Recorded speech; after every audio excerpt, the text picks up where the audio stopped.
Welcome to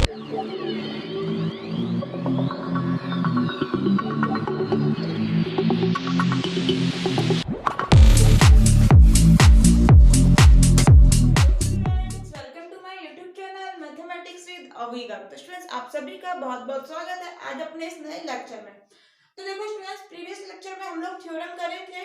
उसके बाद आज आप लोगों को कुछ मैं डेफिनेशन समझा रही हूँ। देखो, यदि प्रीवियस लेक्चर नहीं लिया है ना तो प्लीज ले लीजिए, डिस्क्रिप्शन बॉक्स में सभी के लिंक है।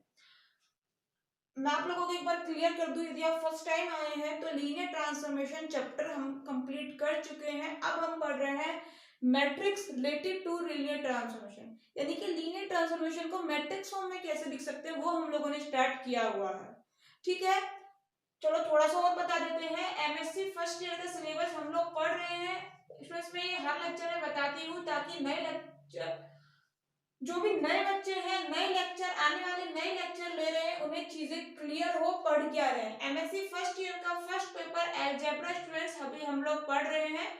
जितना भी आप लोगों का निकला है लीनियर ट्रांसफॉर्मेशन बेसिक से हम लोगों ने पढ़ा था, डिस्क्रिप्शन बॉक्स में लिंक है, आप लोग वहां से देख सकते हैं किस किस तरह से सिलेबस डिफाइन है, कैसे सब चीज फर्स्ट लेक्चर में बताई थी। आप लोग प्लीज उसे ले लीजिए।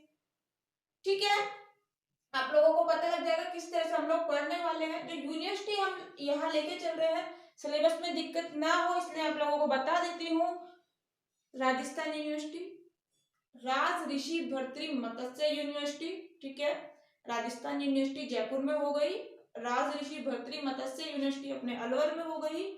वीएमओयू Vardhman Mahaveer open university Kota, Braj university Bharatpur, इन चार यूनिवर्सिटी के सिलेबस के अकॉर्डिंग पढ़ाई कर रहे हैं। अभी आप लोग किसी भी यूनिवर्सिटी के हैं, कहीं दिक्कत नहीं है, कमेंट बॉक्स में एक बार बता दीजिए बस। ठीक है, तो चलिए, सब कुछ स्टूडेंट्स अभी हम लोगों ने पढ़ा। उसके बाद नेक्स्ट टॉपिक आता है रैंक। मैंने लीनियर ट्रांसफॉर्मेशन का रैंक तो आप लोगों को पढ़ा दिया था, मैट्रिक्स का आज पढ़ रहे हैं। ठीक है, देखो अपना ये कंप्लीट सीरीज चल रहा है तो बीच बीच में से लेक्चर लोगे तो मुश्किल है समझ आना। कंटिन्यू लोगे तो कहीं कोई दिक्कत नहीं, गारंटी है इस चीज की, वारंटी नहीं गारंटी है। तो चलिए स्टार्ट करते हैं। रैंक ऑफ अ मैट्रिक्स क्या होता है भैया, समझ लेते हैं। डेफिनेशन एग्जाम में पूछ ली जाती है। तो माना ए कोई मैट्रिक्स है, ठीक है, किस तरह के एलिमेंट होंगे, A11 A12, अरे नॉर्मल सी बात है भैया, ट्वेल्थ में पढ़कर आए तो थे। A11 A12 ऐसे चलता जाएगा और ऐसे कॉलम चलते रहेंगे। तो Aij मैंने मान लिया M क्रॉस N, M मतलब रो। यहाँ ये चीज ध्यान रखना, M और N का चक्कर बहुत स्टूडेंट्स कंफ्यूज होते हैं। M क्या है, रो, पहले से बता के चल रही हूँ, लास्ट तक कंफ्यूज मत होना। N क्या है, कॉलम। ठीक है जी, अब उम्मीद है आप लोग कंफ्यूज नहीं होंगे। ठीक है, उम्मीद है। तो ए मैंने कोई माना मैट्रिक्स है जिसमें जो एंट्री आ रही है, यानी कि Aij है, वो कहां से आ रहे हैं, फील्ड F से। ठीक है, फील्ड F से। वेक्टर स्पेस V हम यहाँ लेके चलते हैं फील्ड F में, जो कि डिफाइन होता है। ये सब पुरानी चीजें हैं, मैंने बोला ना एक सीरीज चल रही है, आप लोगों को सारे जो भी नोटेशन यूज कर रहे हैं मालूम होंगे यदि कंटिन्यू लेते आ रहे हो। तो भैया ए में M रो है, N कॉलम है, ध्यान से सुनना। तो ए को क्या मैं इस फॉर्म में नहीं लिख सकती, बिल्कुल लिख सकते हो। फर्स्ट रो M कितनी है, टोटल रो कितनी है M क्या है, row. First row second row M row, हो तो गई। इस तरह से रो है ना, देखो first row second row M row. क्या मैं ए को इस तरह से नहीं लिख सकती, कॉलम कितने N, first column second column Nवा कॉलम, नहीं दिक्कत, बिल्कुल नहीं होनी चाहिए।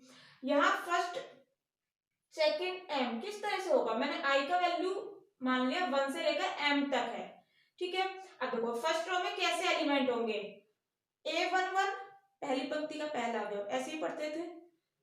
A12 पहली पंक्ति का दूसरा अवयव। A1N टोटल कहां तक जाएंगे, N तक, क्योंकि कॉलम कितने हैं N।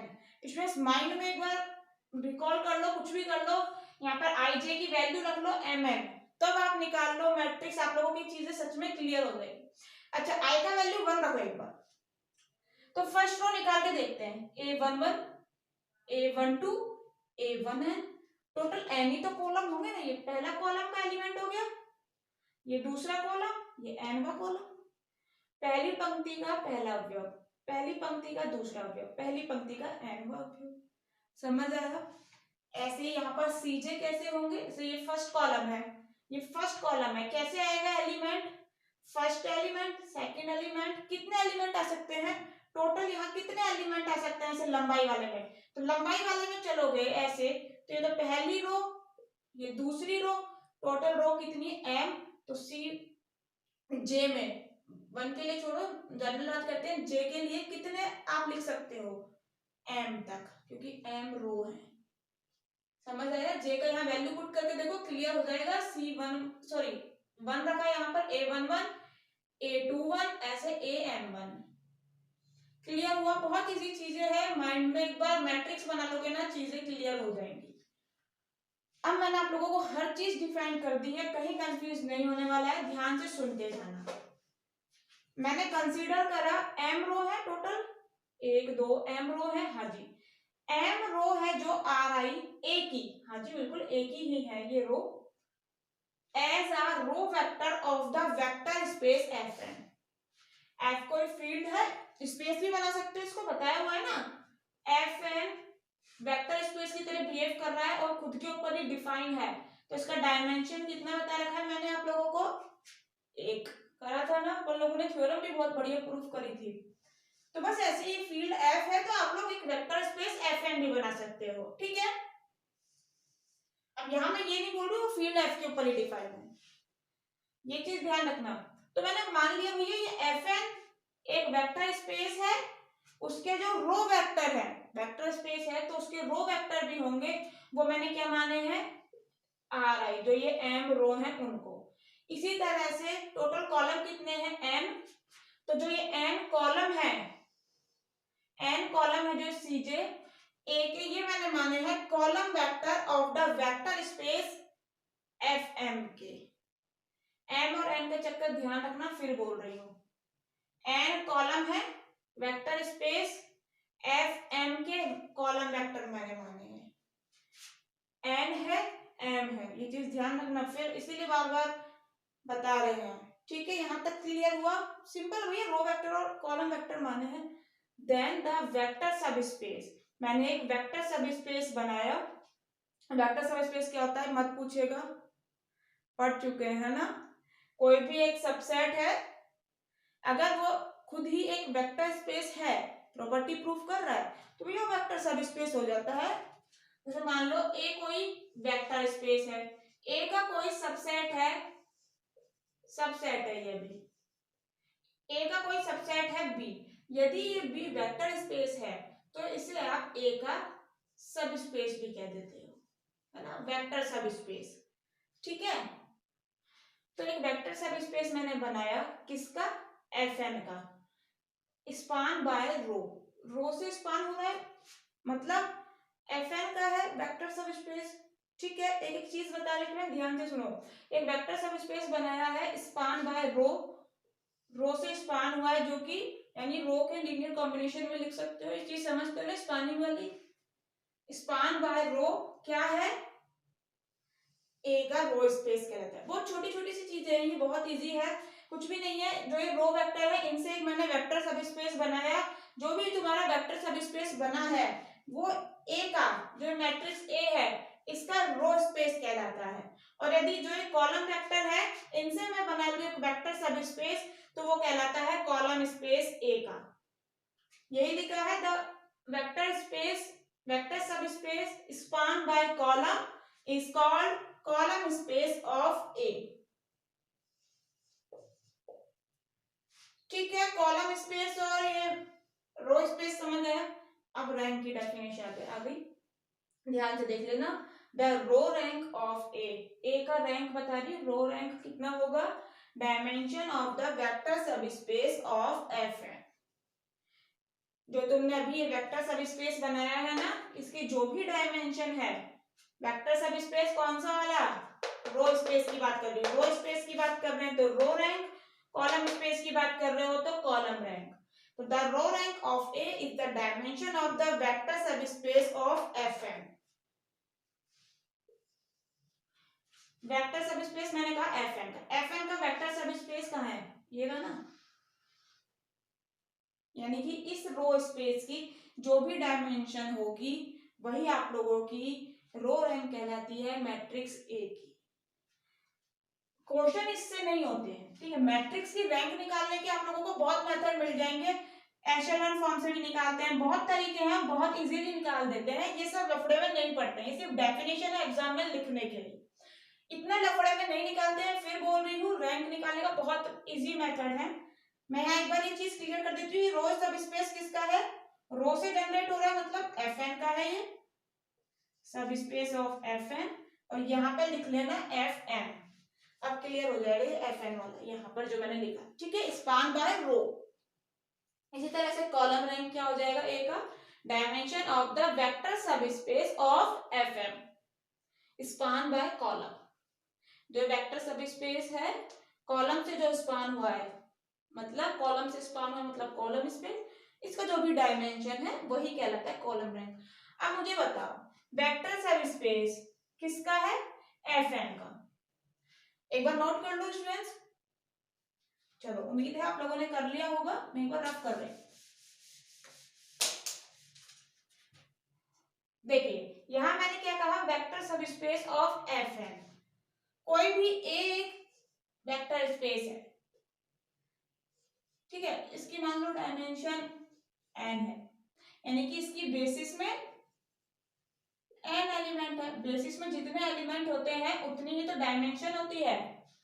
इसका कोई भी सब स्पेस है B, इसकी टोटल डायमेंशन कितनी हो सकती है, मैक्सिमम।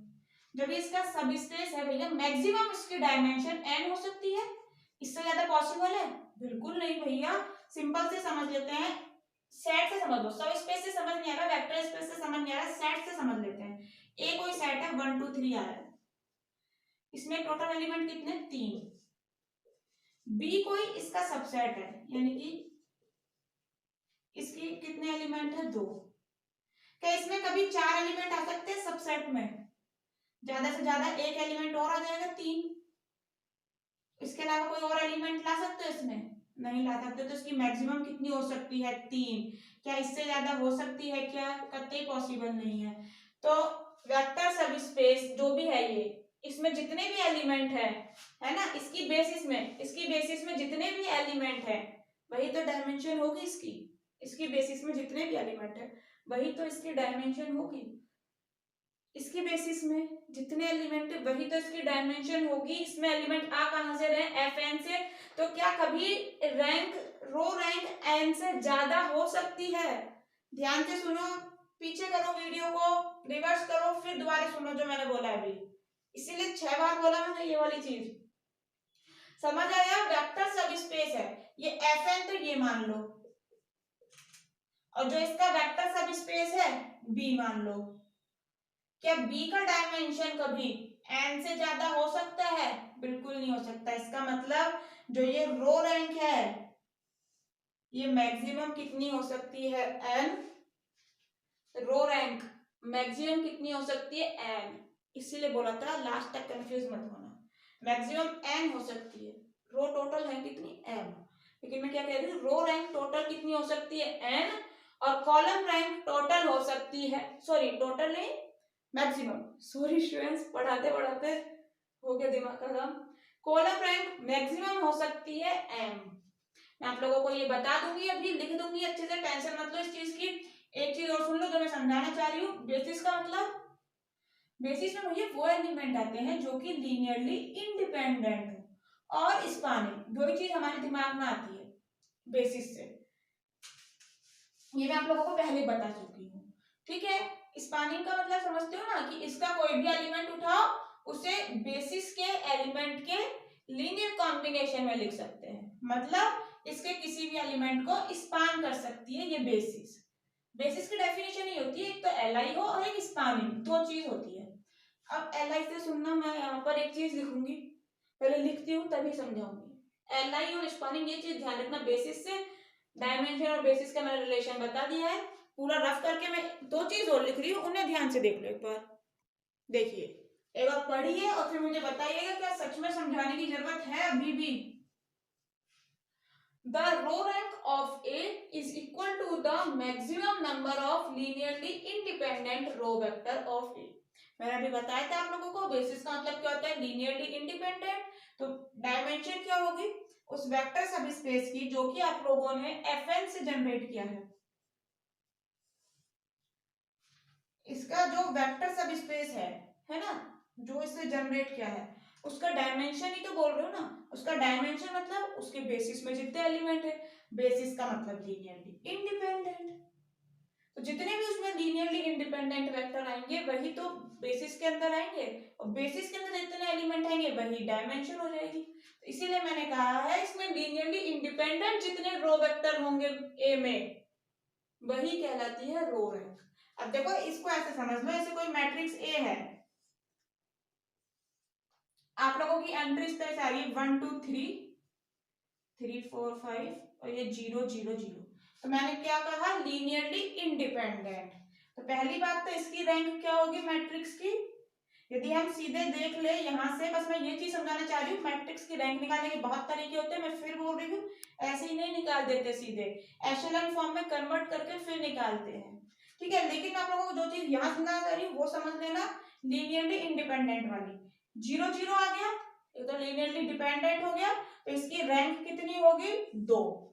2 इसमें रो है नॉन जीरो, तीसरी तो लीनियरली डिपेंडेंट होगी ना, 0 आ गई। अगर इस तरह से आ जाए यहाँ पर सेम एंट्री 1 2 और ये 3, तो अब ये दो लीनियरली डिपेंडेंट हो गई, तो अब भी इसकी रैंक कितनी होगी, 2, क्योंकि ये दोनों ही लीनियरली इंडिपेंडेंट है, ठीक है। इस तरह से समझ लो। वही चीज मैंने दोबारा लिखी जब भी समझाई थी, क्योंकि row space is the subspace of Fn, तो कितना टोटल हो सकता है रो रैंक, ज्यादा से ज्यादा n हो सकती है भैया, इससे ज्यादा नहीं जा सकती। इसीलिए कॉलम, इसी तरह से कॉलम के लिए लिखा है मैंने, column rank of A is the maximum number of linearly independent column of A. जैसे आप लोगों ने यहाँ रो वेक्टर लिखा है, इतने जैसे कॉलम वेक्टर जो भी होंगे एक एक लीनियरली इंडिपेंडेंट, वो क्लियर हो चुका है आप लोगों को। और कॉलम रैंक मैक्सिमम हो कितना सकता है, n। क्लियर हो स्टूडेंट्स, बहुत इजी है, मैं आप लोगों से फिर बोल रही हूँ, ये सिर्फ आप लोगों को अभी टिपिकल लग रही होगी क्योंकि मैंने समझाई है, आप लोगों ने खुद ने नहीं समझी। जब ये खुद समझ लोगे ना बहुत इजी हो जाएगा, क्वेश्चन करते वक्त बिल्कुल दिक्कत नहीं आती है। रैंक निकालने के सबसे इजी क्वेश्चन आते हैं, नेट के पेपर में भी जब आते हैं बहुत इजी टॉपिक रहते हैं ये रैंक नल्टी निकालने के, ठीक है। तो इस तरह से नहीं निकालते हैं हम लोग, वो बहुत मेथड है उनसे निकालते हैं। कभी आप लोगों ने सीखने हो तो मुझे बताइएगा कमेंट बॉक्स में, हम उन्हें डिस्कस करेंगे, लेकिन एग्जाम में डेफिनेशन आ जाए तो यही लिख कर आनी। क्लियर हुआ? तो बहुत बहुत शुक्रिया स्टूडेंट्स, इससे आगे नहीं पढ़ रहे हैं, अब मैं नहीं पढ़ा सकती, थक चुकी हूँ मैं, ठीक है। कुछ भी बोल रही हूँ फटाफट, एम की जगह एन, कई बार कुछ है ना मिस्टेक भी हो चुका है, तो आप लोग नेक्स्ट लेक्चर में मिलते हैं, फिर हम लोग आगे के जितने भी टॉपिक है, जैसे मैंने आप लोगों को बताया था सिमिलरिटी मैट्रिक्स क्या होती है, इक्विवेलेंट क्या होती है, आइगन वैल्यूज, आइगन वेक्टर, वो सब चीज हम नेक्स्ट लेक्चर में पढ़ेंगे, ठीक है। चलिए तो ये नोट कर लीजिए, बहुत बहुत शुक्रिया, नेक्स्ट लेक्चर में मिलते हैं हम फिर से।